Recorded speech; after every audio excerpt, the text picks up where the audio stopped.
देखो कि मतलब मैं तो लग रही थी।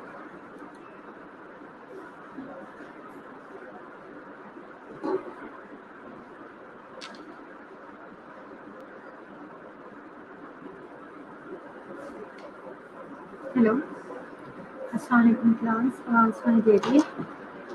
पहले क्यों नहीं आप लोग का कनेक्ट हो रहा था?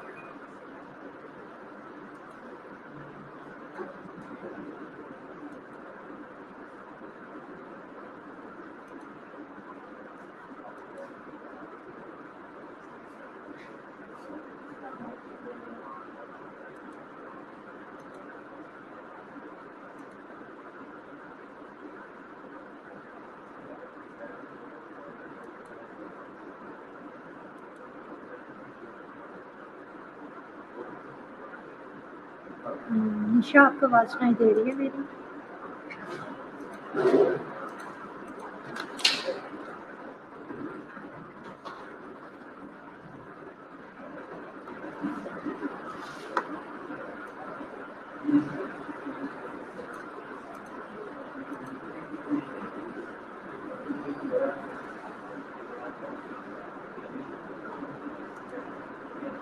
निशा, सबको मैसेज कन्वे करो, जल्दी से ज्वाइन करें। पहले बहुत टाइम वेस्ट हो चुका है।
ओके, निशा, अदीना, रोनिका, आप लोग मुझे बताओ कि आप लोगों ने इस साल से रिलेटेड पढ़ा है?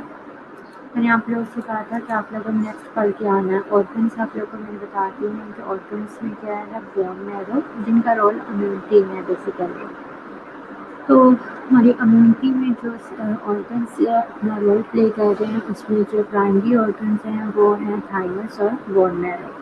अच्छा, अभी इन्हें प्राइमरी ऑर्गन्स क्यों कह रहे हैं, ये मैंने आपको डिटेल में बताया था कि जितनी भी सेल्स हैं वो प्रोड्यूस हो रहे हैं, उनकी प्रोडक्शन तो होती है बोन मैरो में, बट कुछ सेल वहीं पर बनते हैं, प्रोड्यूस होते हैं, वहीं पर मैच्योर होते हैं। तो जो वहीं पर ही लिम्फोसाइट्स मैच्योर होते हैं उन्हें हम बी लिम्फोसाइट्स कहते हैं। बोन मैरो की वजह से बी नाम जो है वो ड्राइव किया गया है। बट कुछ सेल्स बोन मैरो में बन तो जाते हैं, प्रोड्यूस वहीं पर होते हैं, बट प्रोडक्शन के बाद वो क्या करते हैं, मूव कर जाते हैं थाइमस की तरफ और वहाँ जाकर मैच्योर होते हैं। तो जहाँ पर मैच्योर होते हैं उस ऑर्गन का नेम स्टार्ट होता है थाइमस का टी से, तो इसलिए हम उनको टी सेल्स कहते हैं।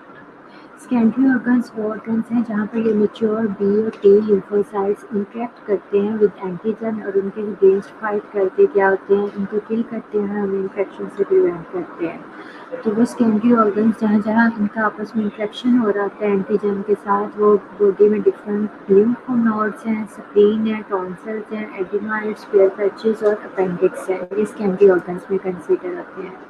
आगे उसके बाद इम्यूनिटी सेल्स था। इम्यूनिटी सेल्स में मैंने आप लोगों को बी लिम्फोसाइट्स और टी लिम्फोसाइट्स, इसके अलावा नेचुरल किलर सेल्स ये बताना था। अच्छा, इसमें लिम्फोसाइट्स में आप लोगों को मैंने I think B cells complete पढ़ा दिया था। बाकी ये कि आप लोग की रिवीजन थी, आप लोग के पास ये पीपीटीज हैं। अगर इसमें आप लोगों को कुछ लगता है कि आप लोग उसमें ऐड करके मज़ीद आपका कंसेप्ट क्लियर हो सकता है तो आप लोग इसको फॉलो करो। ओके, क्लास आवाज़ सुनाई दे रही है? रुबाब, अदीना, मेरी आवाज़ आपको सुनाई दे रही है?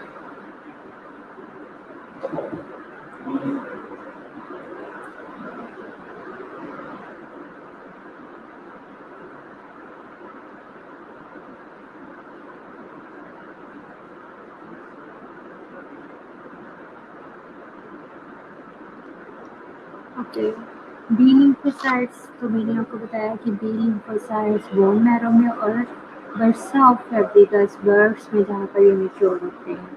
और मैच्योर बी सेल्स जब वो मैच्योर हो चुके हैं तो उनके आउटर सरफेस पे हमें क्या होता है, ये डिफरेंट टाइप्स की ये क्या है, रिसेप्टर्स फॉर एंटीजन दिखाई देंगे। वो कौन से हैं? ये रिसेप्टर्स, बी सेल्स रिसेप्टर्स आपको ग्रीन कलर में दिखाई देंगे। ओके, तो इससे ये रिसेप्टर्स देकर हम क्या कर सकते हैं, आइडिया लगा सकते हैं कि ये मैच्योर बी सेल है या फिर मैच्योर है। और मैच्योर होगा तो उसके लिए ये बी सेल्स रिसेप्टर्स आपको दिखाई देंगे ग्रीन कलर के।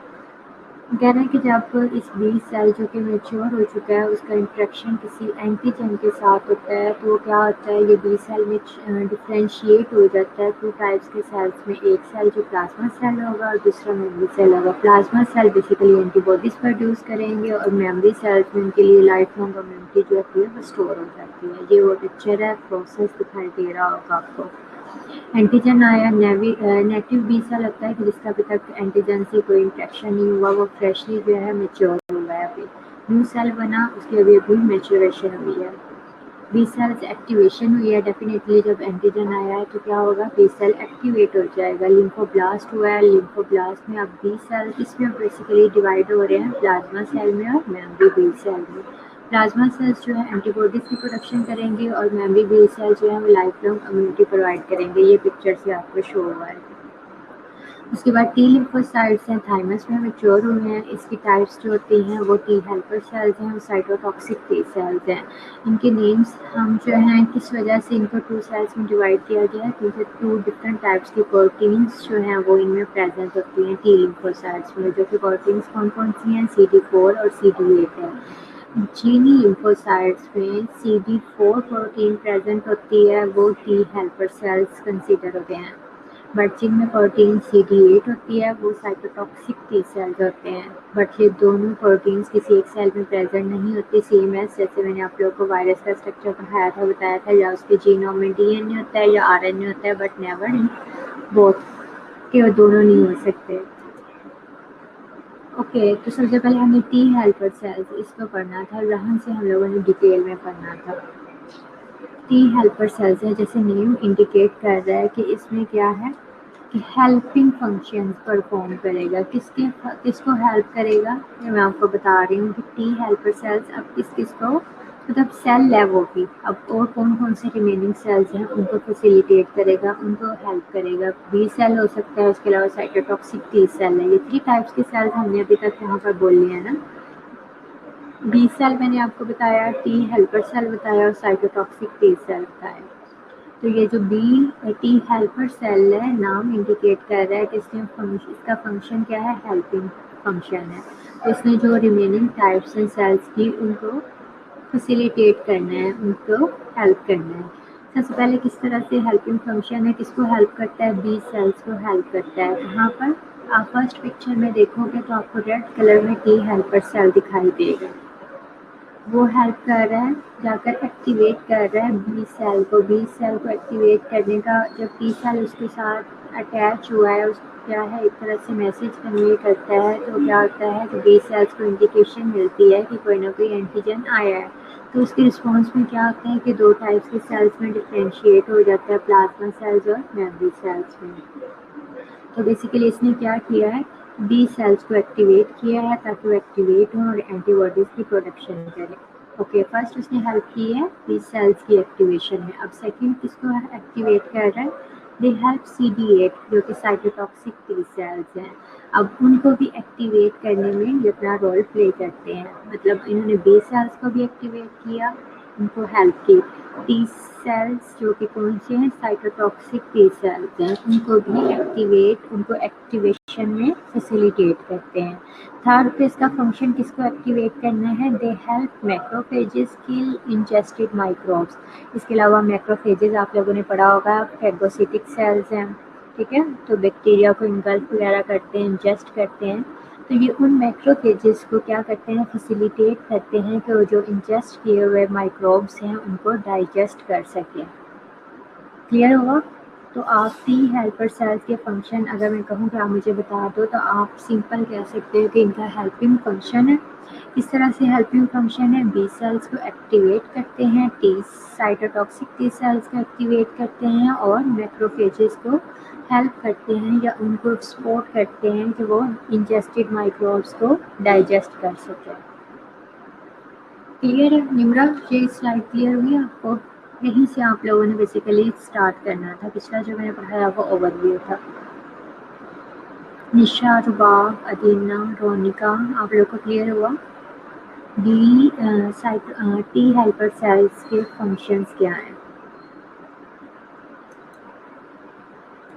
ओके, उसके बाद CD8 सेल्स हैं। CD8 सेल्स ने बेसिकली क्या किया है, इसका साइटोटॉक्सिक फंक्शंस हैं, जैसे कि वो आप लोगों ने लास्ट टाइम क्या है हेपेटाइटिस की निम्रा ने एग्जाम्पल दी थी कि हेपेटाइटिस में क्या होता है कि जो हेपेटोसाइट्स हैं, मतलब कि लिवर के जो सेल्स हैं उन्हें हम हेपेटोसाइट्स कहते हैं।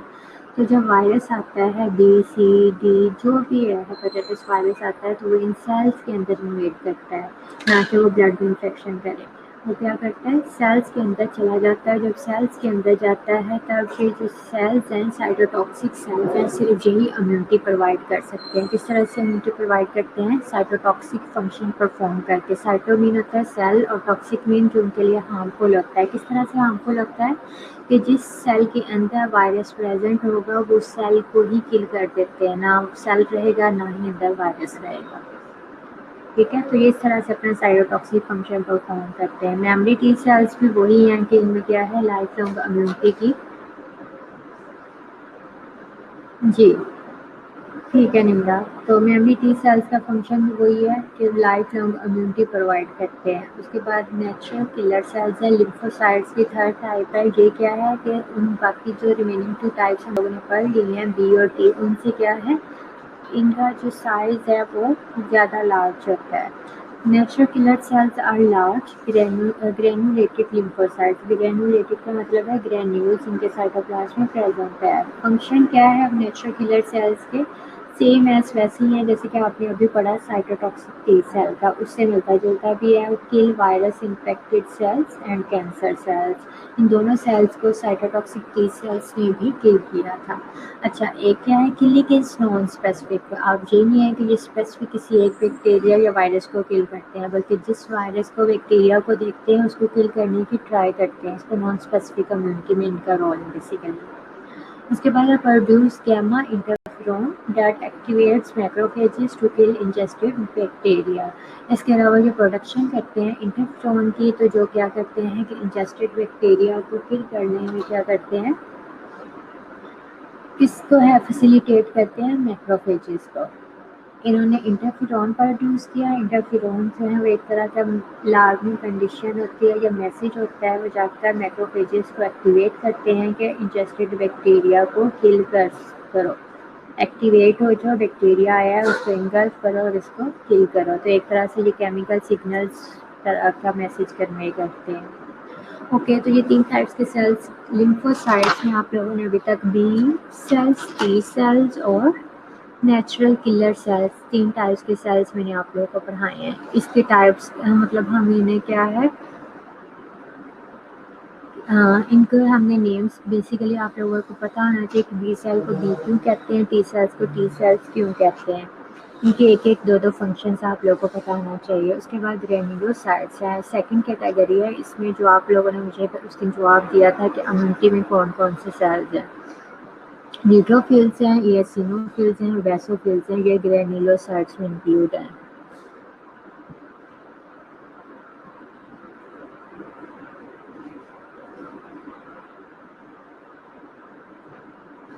हाँ जी, क्योंकि मैंने बी और टी सेल में इम्यूनिटी सेल्स की प्रोडक्शन बताई थी, बट इनमें नहीं होती। सही है, इसलिए ये क्या है, जो इननेट इम्यूनिटी प्रोवाइड करते हैं उनमें बेसिकली वैसे भी इम्यूनिटी नहीं, वो क्या है, मेमोरी नहीं रहती। तो अब ग्रेन्युलोसाइट्स में सब ये 3 सेल्स हैं, इनकी पिक्चर्स हैं, इनको देख लो। हम इनको डिफ्रेंशिएट अंडर माइक्रोस्कोप कैसे कर सकते हैं, बेसिकली ये इनके लोब्स हैं दरमियान में, हम इनको देख कर इनको आइडेंटिफाई करते हैं। ओके, न्यूट्रोफिल्स, उस दिन आप लोगों ने मुझे बताया कि न्यूट्रोफिल्स वैसे भी क्या होते हैं कि साइट ऑफ इन्फेक्शन पर फर्स्ट सेल्स होते हैं जो कि अराइव रखते हैं। अच्छा, न्यूट्रोफिल्स को हम किस तरह से एक्सप्लेन कर सकते हैं, ग्रेन्यूलेटेड साइटोप्लाज्म में, इनके साइटोप्लाज्म में ये छोटे छोटे स्पॉट्स जो आपको दिखाई दे रहे हैं बेसिकली क्या है, ग्रेन्यूल्स हैं।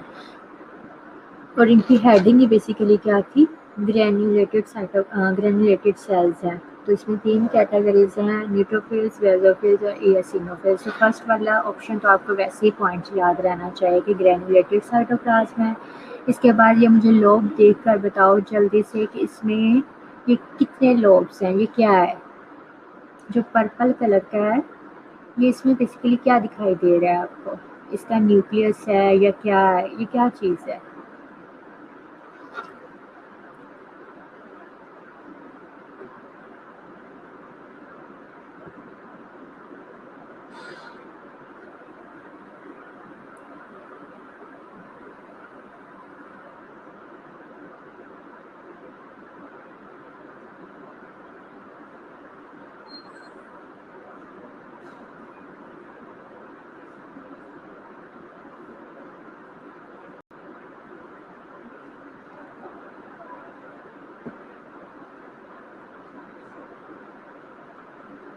जी ठीक है निमरा, बट अभी ये पिक्चर से मुझे देखकर बताओ। 6 लोब्स, चलो ठीक है।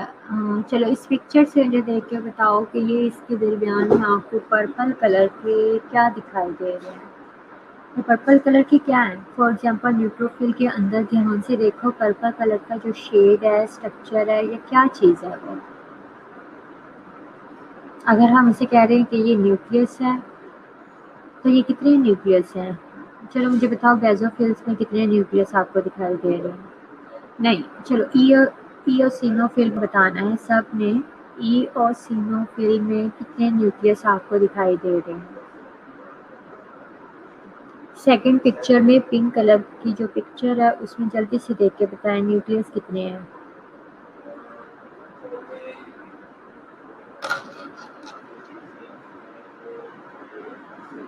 जल्दी क्लास इओसिनोफिल में ये पिक्चर को ध्यान से जस्ट 1 सेकंड देखो और रिप्लाई करो।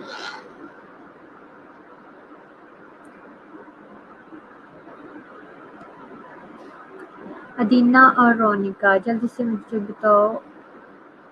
नहीं, मैंने ये नहीं पूछा क्या है, लोब है क्या है, मैंने सिंपल ये पूछा है कि इसके अंदर कितने न्यूक्लियस हैं, कितने न्यूक्लियस दिखाई दे रहे हैं आपको। मुझे लोब नहीं बताना, मुझे न्यूक्लियस बताना है।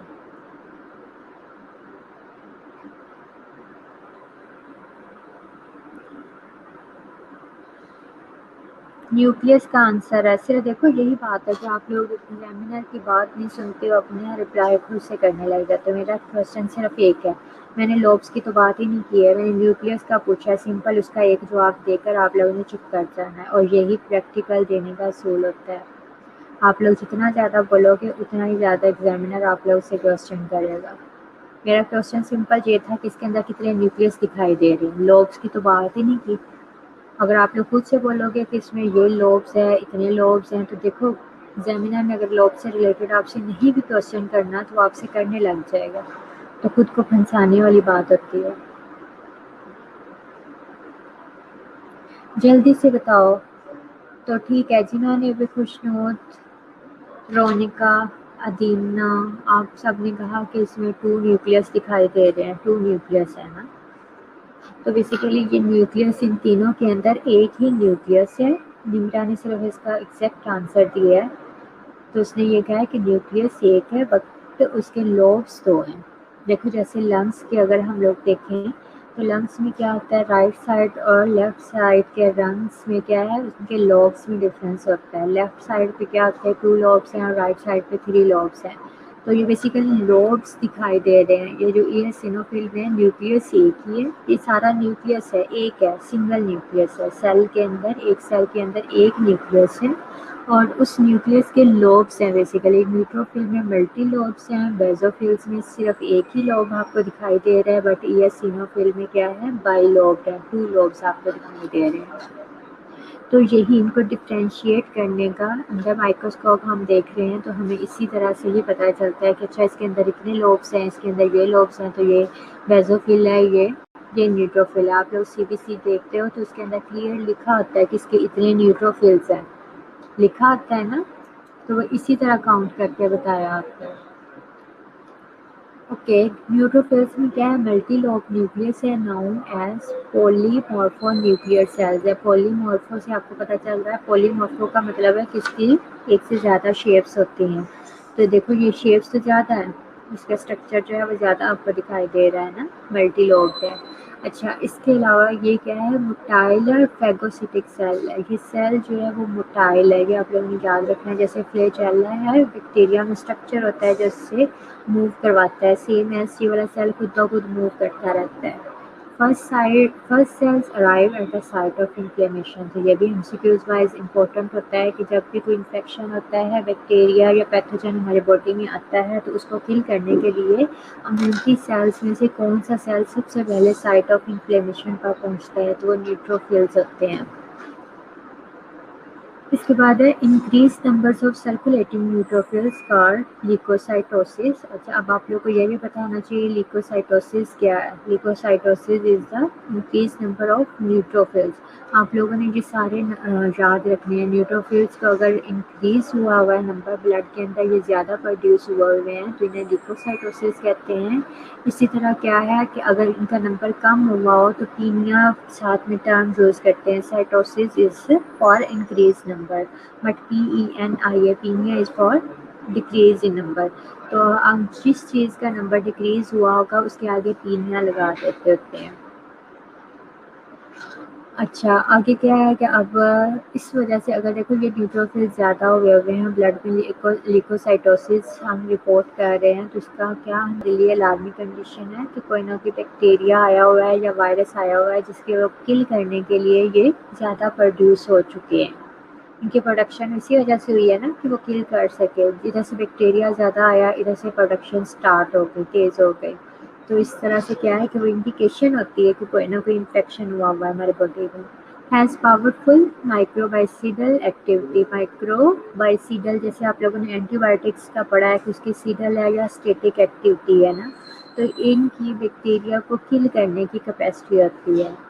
Constitutes about 50 to 70% of the circulating WBCs। अगर हम WBCs में देखें तो सबसे ज़्यादा इनकी कंसनट्रेशन देखो 50 to 70% तो न्यूट्रोफिल्स ही हैं। बाकी कितने रह गए, बहुत कम कंसनट्रेशन रह गई ना बाकी सेल्स की, तो 50 to 70% होते हैं वो न्यूट्रोफिल्स होते हैं। उसके बाद बेसोफिल्स हैं, ये ग्रेनुलेटेड साइटोप्लाज्म है, ये बाइलोब है, न्यूक्लियस एक ही है बस उसके लोब्स 2 हैं। ये भी मोटाइल है, फेगोसिटिक सेल है। इसके अलावा eosinophil count is elevated. Elevated का मतलब है कि इंक्रीज होना। ये कब इंक्रीज होते हैं? In two medically important types of diseases. कौन कौन सी डिजीजेज हैं या इन्फेक्शन है जिसमें हमें eosinophil का काउंट रेज रिपोर्ट होता है? पैरासिटिक डिजीजेज है, कोई भी पैरासिटिक इन्फेक्शन हुआ है। इसके अलावा हाइपर सेंसिटिविटी रिएक्शंस की कंडीशन में क्या है, हमें eosinophil का काउंट रेज दिखाई देता है। देखो जी निम्रा, रिपोर्ट जब आप लोगों ने कभी चुगताई से या किसी भी लेबोरेटरी से क्या किया है, रिपोर्ट CBC की करवाई हो, तो उसके अंदर आप लोग को एक नॉर्मल रेंज दिखाई देती है।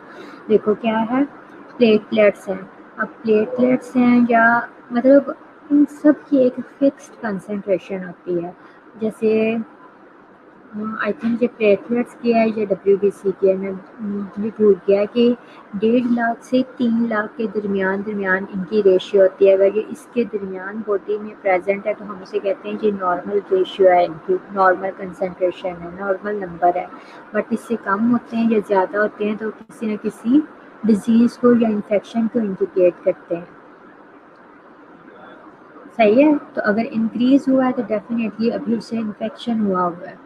तो डिक्रीज़ कब होता है कि आहिस्ता आहिस्ता वो क्या होता है कि वो सेल्स की प्रोडक्शन ज़्यादा होती रहती है और वो क्या होते हैं कि बैक्टीरिया सारे किल करने में सारे यूटिलाइज होते रहते हैं और आहिस्ता आहिस्ता क्या होता है कि उनका नंबर डिक्रीज़ हो जाता है। तो वो फिर कई बार न्यूट्रोपीनिया भी होता है। न्यूट्रोपीनिया जो है वो एक और तरह के इन्फेक्शन को इंडिकेट करता है। SLE जो कि ऑटोइम्यून डिजीज़ है, उसके अंदर बेसिकली न्यूट्रोपीनिया रिपोर्ट होता है। न्यूट्रोपीनिया मीन कि उनके अंदर न्यूट्रोफिल्स जो होते हैं वो बहुत कम बनते हैं। तो उनके लिए अगर न्यूट्रोफिल्स कम है तो मतलब उनके अंदर इम्यूनिटी का लेवल भी कम होता है। ज़ाहिर न्यूट्रोफिल्स ही बैक्टीरिया वगैरह के अगेंस्ट फाइट करनी होती है ना, तो अगर वो न्यूट्रोफिल्स ही कम बन रहे हैं ड्यू टू SLE या ऑटोइम्यून डिजीज़, तो क्या होगा, वो बॉडी जो है उस पेशेंट के ब्लड में न्यूट्रोफिल्स बहुत कम रहते हैं, न्यूट्रोपीनिया रिपोर्ट होगा। तो हमें एक तरह से अलार्मिंग कंडीशन होती है कि अच्छा इसके न्यूट्रोफिल्स क्यों नहीं बन रहे, क्या इसका ब्लड सही से बन रहा है या क्या है, मतलब किस वजह से। तो डॉक्टर्स डिफरेंट टाइप्स की जो है डायग्नोज करते हैं या उसके लिए सोचते हैं। तो हर सेल का एक फिक्स्ड नंबर होता है। तो ये आप लोगों ने लास्ट पर क्या करना है, HB की नॉर्मल वैल्यू आप लोग को पता होनी चाहिए मेल्स और फीमेल्स में कितनी होती है, ठीक है। HB के अलावा WBC की नॉर्मल वैल्यू आप लोग को पता होनी चाहिए कि नॉर्मल नंबर कितने होते हैं। प्लेटलेट्स के नॉर्मल नंबर आप लोग को पता होने चाहिए। और हम इम्यूनिटी पढ़ रहे हैं तो इम्यूनिटी में आपको स्पेसिफिक WBC की एग्जैक्ट काउंट पता होना चाहिए कि कितना है हमारे बॉडी के अंदर, हमारे ब्लड में हर टाइम कितने WBC सेल्स प्रेजेंट होते हैं। क्लियर है निम्रा? अच्छा, तो अब क्या है, eosinophils जो हैं वो इंक्रीज हैं, ब्लड में इनका नंबर हमें ज़्यादा दिखाई दे रहा है। तो हमारे माइंड में किस टाइप की इंडिकेशन आएगी कि अच्छा इसे कोई ना कोई पैरासाइट का इन्फेक्शन हुआ होगा या फिर कोई हाइपर सेंसिटिविटी रिएक्शन हुआ है जिसकी वजह से ये नंबर्स इंक्रीज हुए हैं। अब वो कह रहे हैं constitute about 1 to 3% of the circulating WBC। अब अगर 1 से 3% के दरमियान मतलब 1 to 3 सेल रिपोर्ट हो रहे हैं तो हम कहेंगे कि ये उसका नॉर्मल काउंट है, मतलब उसे ना तो कोई पैरासिटिक इन्फेक्शन है ना ही हाइपर सेंसिटिविटी कोई इन्फेक्शन हुआ है, हाइपर सेंसिटिविटी रिएक्शन हुआ है। बट अगर हम ये 3 से ज़्यादा, फॉर एग्जांपल उसकी CBC रिपोर्ट में 5J eosinophil सेल्स रिपोर्ट होते हैं तो हम कहेंगे कि इसे कोई ना कोई पैरासिटिक इन्फेक्शन हुआ है, इसीलिए तो ये सेल्स इंक्रीज हुए हैं। अदरवाइज ये सिर्फ 1 to 3 के दरमियान 1 रिपोर्ट होंगे, 2 रिपोर्ट होंगे या फिर 3 लिखे होंगे। जैसे HB फिक्स बताते हैं ना कि इसकी 8 HB आई है या 10 HB आई है, जब हम पेशेंट की करवाते हैं, अपनी रिपोर्ट्स भी करवाते हैं तो उसके ऊपर लिखा आता है। तो इसी तरह अगर हम eosinophils CBC रिपोर्ट में देखेंगे तो उसके अंदर डिजिट दिया होगा कि इसके 2 eosinophil सेल्स थे ब्लड में इस टाइम, तो हम कहेंगे कि अच्छा वो नॉर्मल रेंज के अंदर है, मतलब उसे कोई इन्फेक्शन नहीं हुआ। बट अगर वो 3 से अबव रेंज में आ जाए तो इसका मतलब है कि इन्हें इन दोनों में से किसी एक टाइप का इन्फेक्शन हुआ है या रिएक्शन हुआ है। तो हमारे पास जब तक के नॉर्मल नंबर की कंसंट्रेशन हमें पता नहीं होगी तो हम कैसे इंडिकेट करेंगे कि ये नॉर्मल से ज़्यादा हुआ है या कम हुआ है। तो नॉर्मल नंबर्स आप लोगों को पता होने चाहिए। इसके बाद बेसोफिल्स हैं, यह भी ग्रेनुलेटेड साइटोप्लाज्म में सिंगल लोब न्यूक्लियस है और ये सिर्फ क्या होते हैं, लेस देन 1% होते हैं बेसोफिल्स। अगर बेसोफिल्स 1% से ज़्यादा रिपोर्ट हो किसी के ब्लड में CBC की रिपोर्ट में तो इसका मतलब क्या है कि उसे कोई ना कोई एलर्जिक रिएक्शन हुआ है। Major role in allergic responses, तो इनका रोल भी जो है वो एलर्जिक रिएक्शंस में होता है। ओके क्लास, उसके बाद आई थिंक टाइम कितने से हैं, ये 7 मिनट हैं, जल्दी से ये मैं आप लोग को पढ़ा देती हूँ। मोनोन्यूक्लियर सेल, मोनोन्यूक्लियर सेल्स जैसे कि नाम इंडिकेट कर रहा है कि इसके अंदर क्या है, एक न्यूक्लियस ही होगा। मोनोन्यूक्लियर सेल्स हैं, मोनोसाइट्स हैं और मैक्रोफेजेस हैं। जब मोनोन्यूक्लियर सेल्स ब्लड के अंदर सर्कुलेट कर रहे होते हैं तो हम इन्हें कहते हैं दीज आर मोनोसाइट्स, ठीक है। बट वही मोनोन्यूक्लियर सेल्स जब टिश्यूज़ के अंदर प्रेजेंट होते हैं तो हम इन्हें कहते हैं दीज आर मैक्रोफेजेस सेल्स,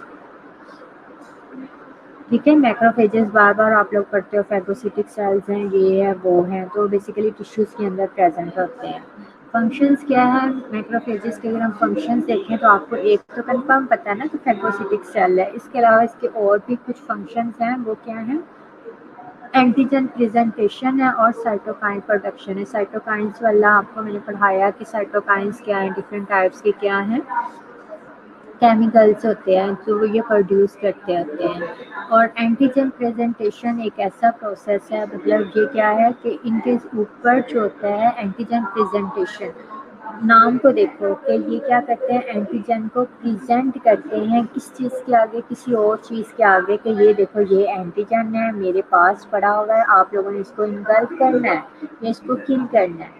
देखो क्या है कि आप प्लेट में चावल है, किसी को प्रेजेंट करने हैं ना, तो उसने उससे खाना है। तो बेसिकली क्या है कि आप प्लेट में राइस डालकर किसी और पर्सन के आगे प्रेजेंट कर रहे हैं जिसने उसे ईट करना है। सेम एज क्या है, ये मैक्रोफेजेस सेल्स भी क्या करते हैं, एंटीजन को अपनी सरफेस के ऊपर अटैच करके क्या करते हैं, किसी और सेल के आगे प्रेजेंट करते हैं कि इसको तुम इनगल्फ कर लो, इसको किल कर लो, ठीक है। तो ये एक प्रोसेस है जिसे कहते हैं एंटीजन प्रेजेंटेशन। ये टर्म क्लियर हुई आपको, निम्रा, रोनिका, बाकी स्टूडेंट्स आई थिंक सो गए हैं।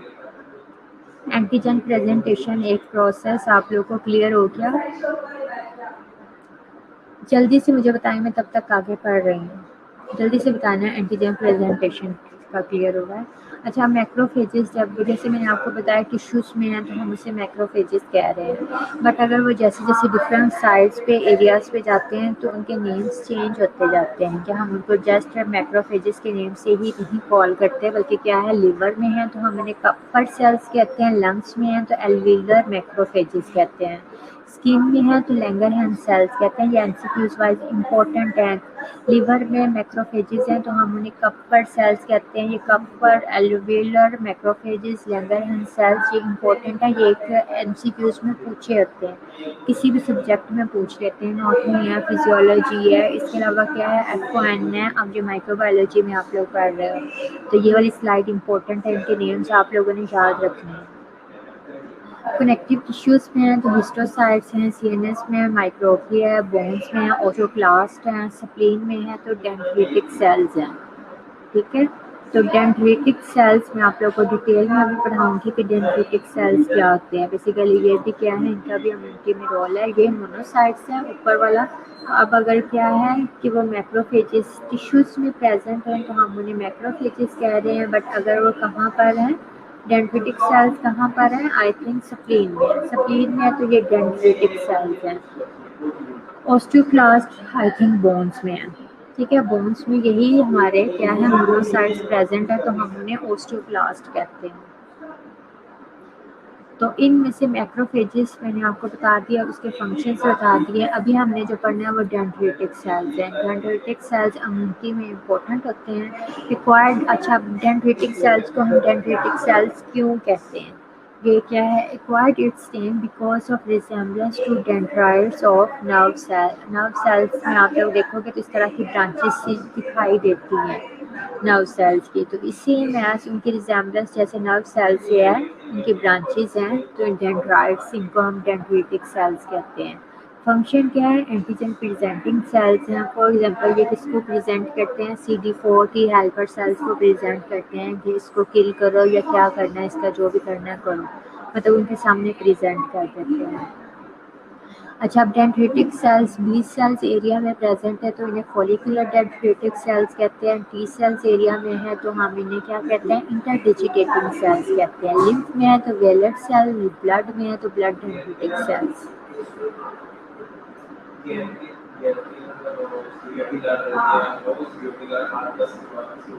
एंटीजन प्रेजेंटिंग सेल्स भी कहते हैं।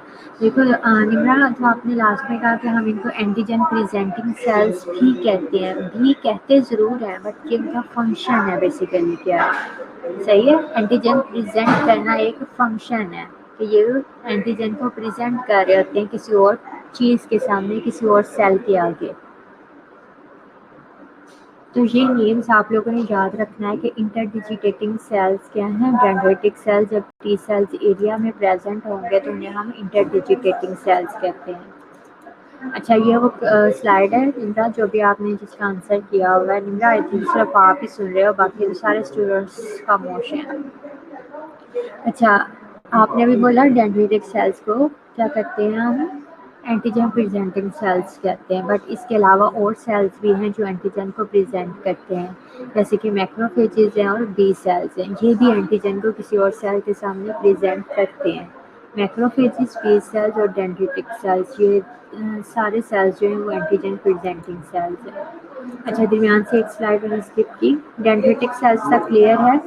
जल्दी से मास सेल्स मैं आपको पढ़ा रही हूँ, 2 मिनट में कंप्लीट हो जाएगा। Cells have large numbers of cytoplasmic granules containing histamine. तो देखो, हिस्टामिन का रोल हमने क्या किया है, किसमें? हाइपर सेंसिटिविटी रिएक्शंस में आप लोगों ने हिस्टामिन वगैरह पढ़े होंगे ना। तो ये जो ग्रीन कलर के हैं ये क्या है?